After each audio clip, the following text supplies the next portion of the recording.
The White House released President Donald Trump's new national security strategy last Thursday night. This document reaffirms the America First doctrine and marks a strategic shift toward a revived Monroe Doctrine, prioritizing U.S. supremacy in the Western Hemisphere. Notably, it moves away from the 2017 framework that labeled China as a strategic competitor, refocusing instead on economic rivalry. How will this redefined approach impact global order and major powers, including the United States and China?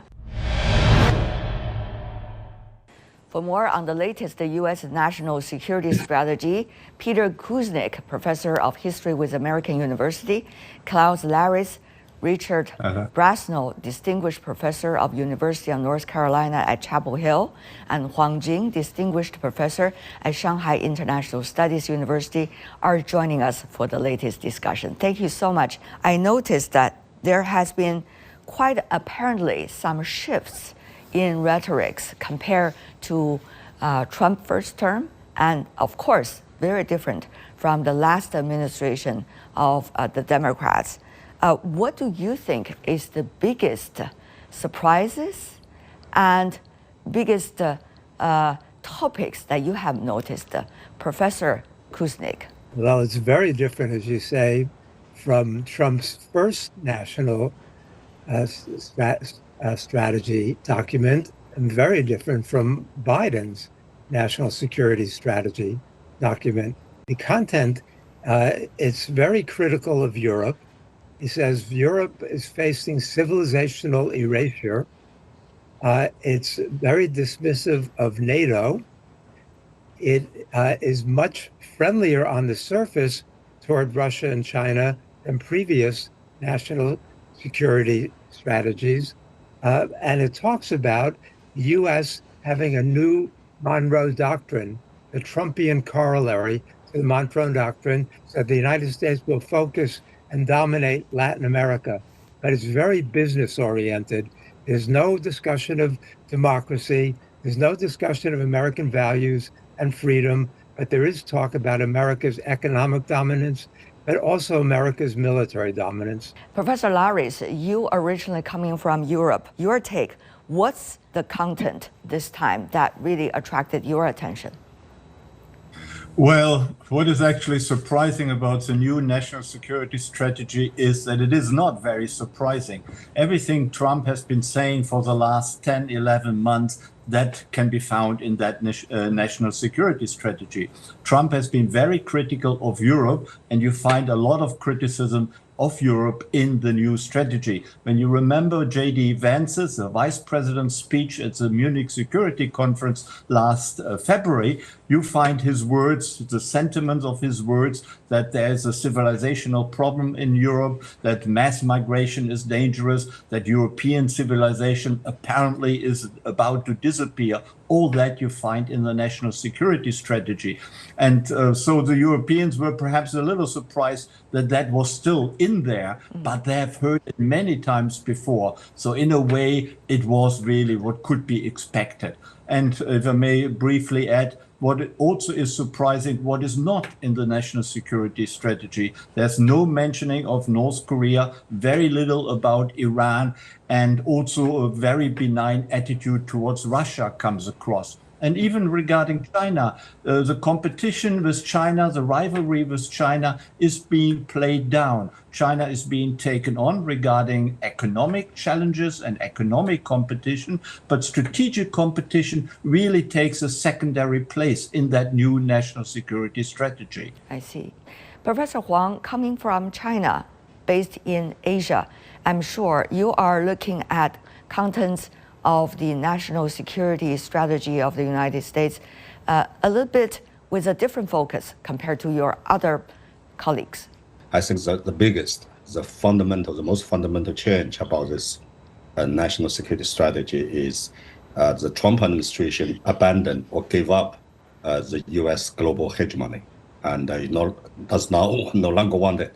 Because of that, the alliance system the United States has established since 1945 and reinforced after 1991 has also been abandoned. In other words, since Donald Trump want to play the major power game. So all those allies are useless. So that's why the way he treated the European alliance or even Asian Pacific alliance. Basically, you are on your own.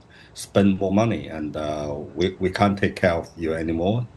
Even more, you have to pay us more money or taxes or whatever tariffs. So this abandonment of global hegemony, I think, is a fundamental change. Basically, it's totally write off the Wilsonism. U.S. Policy has been, Wilsonism has been guidance of the U.S. Foreign policies, also internal policies. But now it's going back to Jacksonism, and also, as I said, is so-called Trump corollary of Monroe Doctrine, and it's a very conservative, isolationist kind of approach. Professor Laris, on Europe, we have noticed there is a de-emphasis on Europe. What could that mean on some of the critical issues, for example, Russian-Ukraine crisis, the U.S. role in the latest negotiation, and also U.S. relations with its traditional Western allies, mostly in Europe? As far as Ukraine and Russia and the Ukrainian-Russian war is concerned, Trump seems to set himself up, or set his country up, as a neutral mediator. And that comes across in the national security strategy, that the United States doesn't seem to be part of that problem, but is the mediator who tries to bring the Europeans and the Russian together and tries to oversee a peace settlement. This is, of course, very much divorced from reality, because the United States, at least until now, is very much on the side of Ukraine. It gives financial aid to Ukraine, gives a lot of military aid to Ukraine. But according to the national security strategy, Trump wants to play a mediating role.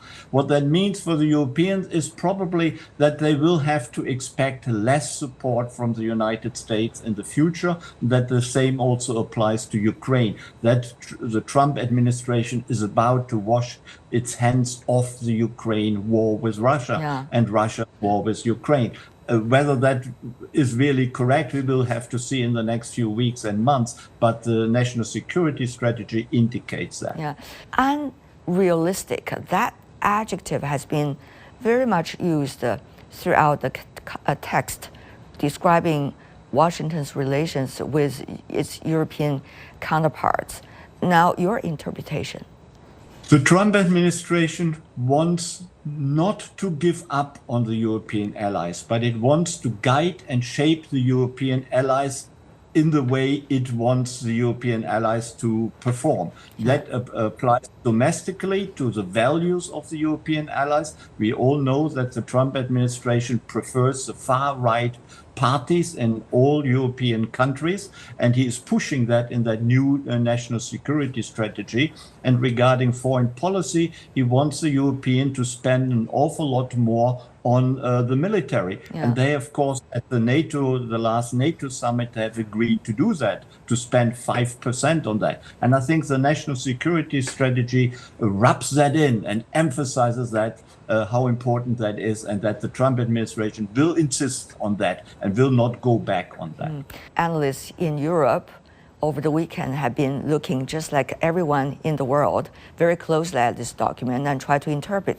What do you think has been the latest analysis so far? The European governments and the European Commission have really played it cleverly. They have not gone back, pushed back. They have not criticized the national security. They have remained silent largely, and that ties in with that general lack of criticism of Trump, because we know he cannot stand criticism. If he is being criticized, he will lash back. So the strategy of the Europeans and of many other countries around the world is really to be nice to Trump and to try to convince him in a more gradual way that other countries have different positions. Professor Kuznick, a lot of people have been asking how serious the national security strategy is. We have seen a document coming out first, not further analysis of the document, even though many contents of the document has been mentioned by the U.S. president and his administration. How much this document is being debated in the U.S.? It's being debated extensively in the US, but in the media especially, although it's been condemned by certain Democrats and certain Republicans, it has not gotten the attention that it deserves. It is in some ways a continuation of the policy. We're just talking about the impact on Ukraine, which is a huge issue in the United States. This document says we need to find a quick solution to Ukraine. Well, the reason why they want to find a solution to Ukraine is not out of humanitarian instincts. Hegseth said early on, we need to end the war in Ukraine so we can focus on the real enemy, and that's China. Rand Corporation put out a report which says that we can't give the resources that are needed to Taiwan as long as we're tied down in Ukraine. So I think that in many ways this is a continuation of the previous policies, especially when it comes to the Indo-Pacific. Instead of the kind of Biden-esque alliances, what we see here is burden shifting. They call it burden sharing, but it's really burden shifting. We want the Europeans to be spending 5% of GDP on their militaries. We want to see Japan and South Korea spending 5% on their militaries. Like Japan is having a hard time getting up to 2%, but we want to put the burden on our allies. So it really hasn't changed the priorities, but we've added this new priority about dominating Latin America. This, as we were saying, goes back 200 years or to the 1823 and the Monroe Doctrine.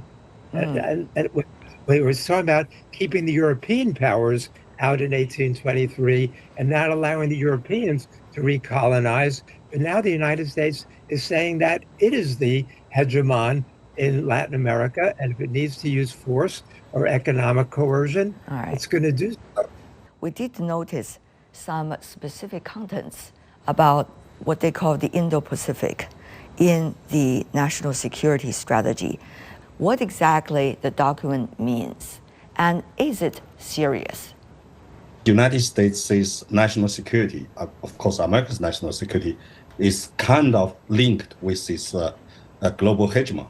That is why wherever this hegemony is challenged, or whoever is perceived to challenge this hegemony, will be America's enemy, will be threatening the U.S. security. That's why, given be it North Korea or Iran or Iraq or Afghanistan, of course Russia, and of course China, all of those are the kind of enemy or threat to U.S. security. But now those kind of languages totally disappeared. Even China, when talk about U.S.-China competition, I don't know it's a Benson's effort or Donald Trump's or whoever. We do not see any kind of description or explanation of U.S.-China competition from the securities term.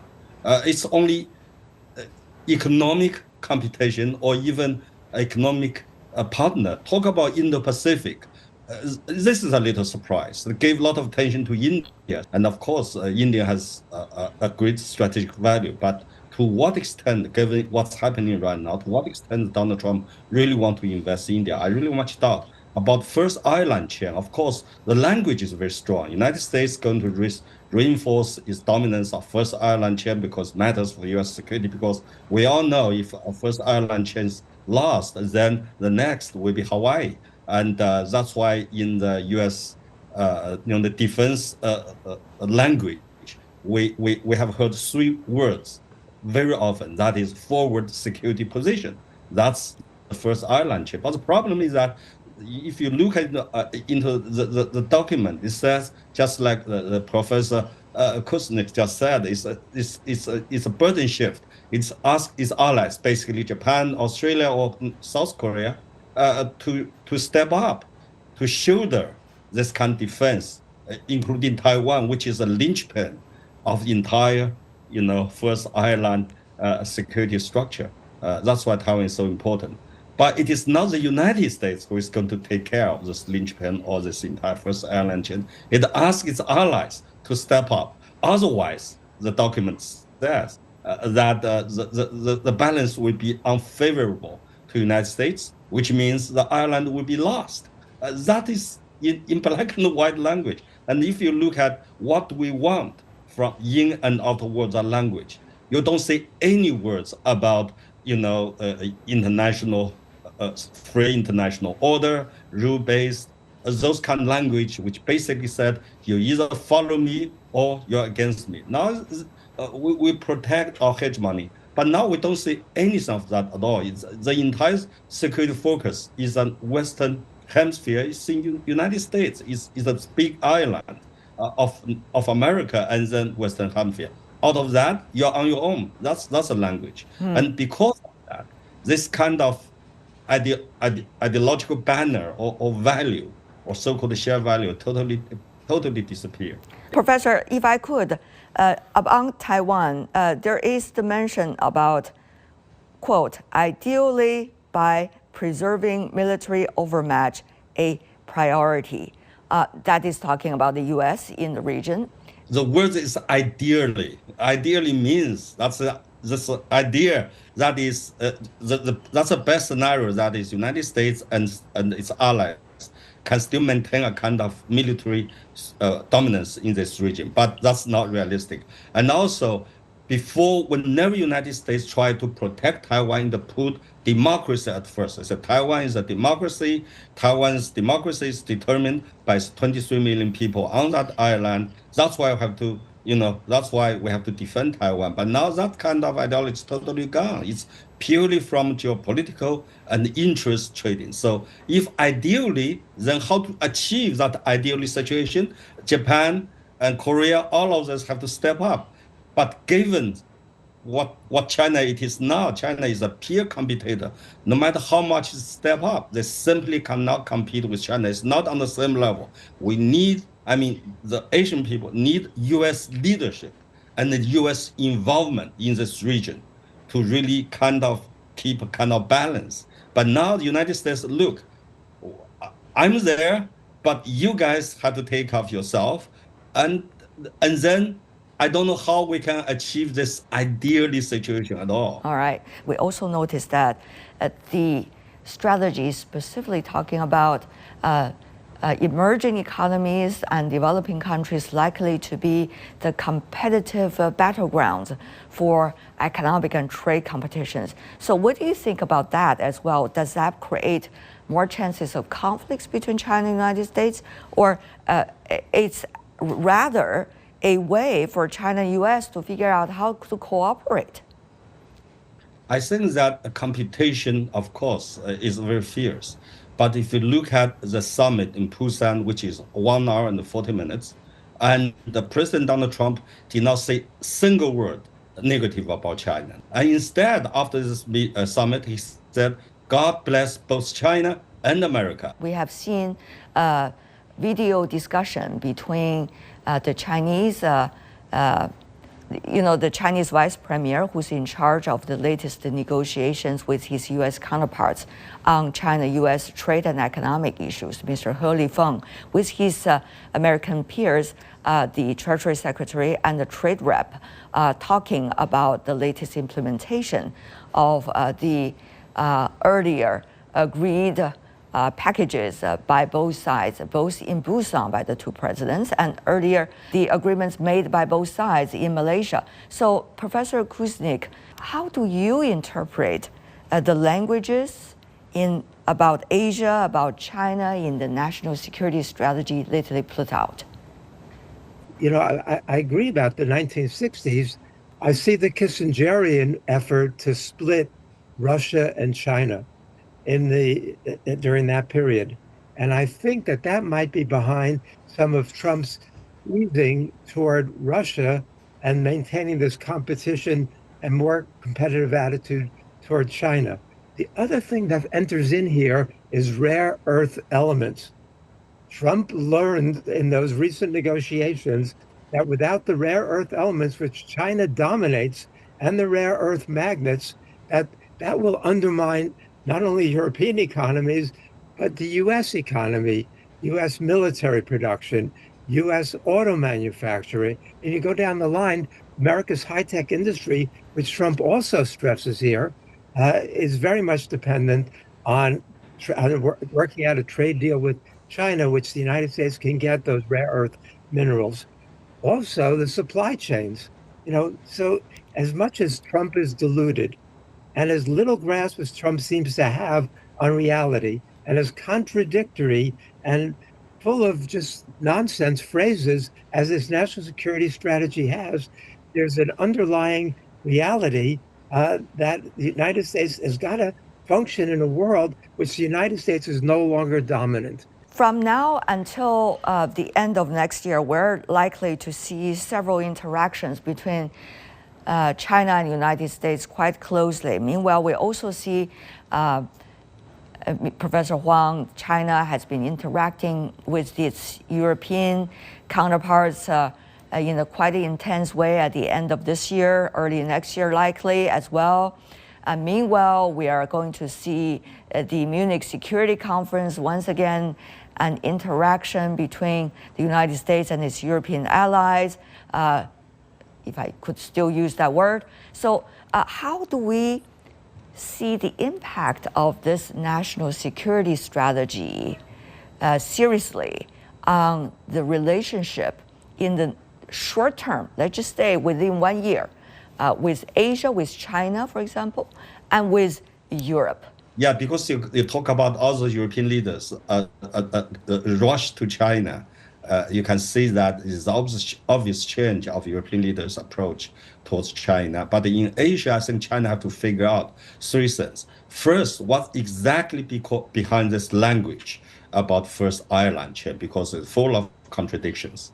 Second is, this is the first time in the language against China or towards China, we don't say any confrontational words, no security concerns. It's all about the peer competition.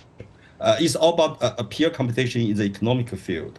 There is no such word threat or China threat, China challenge, or sense like that. It's totally disappeared from this document. That is why I think the Chinese leaders have to really look into this document and also take full advantage of this frequent contact between China and the United States to figure out what's exactly behind it. But by the face value, it is very clearly to the Chinese and other Asian leaders, which I just talked with some Japanese in Macau, that United States is going back home. And another thing you may notice, just recently, the very high-level track to dialogue between U.S. and Chinese militaries in Zhanjiang, and then just a few days ago, there is a dialogue proposed by United States about U.S. and China Navy, interaction on the sea mechanism in Honolulu. So, and also, as far as I know, there is a very frequent communication between Trump administration and China. I mean that, of course, with the publication of national security strategy, we see that the communication between Washington, D.C. and Beijing actually never stopped. That is very interesting. All right. Let's go to you, Professor Laris, about do you think the national security strategy put forward this time is serious? The relationship between Europe and the United States is tense at the moment. It's difficult and complex, not least because of Russia's war against Ukraine and the United States being much too benign on Russia in as far as the Europeans are concerned. All that hasn't been changed by that new strategy. That will continue into the next year. And I believe that the Europeans will have a very difficult game to play to persuade the Trump administration to be tougher on Putin and to support Ukraine much more so than it has been doing so in the last couple of months. All right. Professor Kuznick, now 2026 will be the midterm election in the United States. I'm sure a lot of things for that year will be very much related to it. So what do you think about the impact of this national security strategy on the voters, if we could still talk about it so early already? Please, Professor. They're not going to really pay that much attention to it. They're going to see what the real world that it's affecting them, and that's what they're going to vote on. And at this point, it's not looking at all good for the Republicans. All right. They are probably going to get slaughtered in this upcoming midterm elections. The Democrats will win back the House. Maybe they even have a chance to win the Senate, but they'll should certainly take back the House. All right. Thank you so much for the three of you. There's a lot of content in the national security strategy.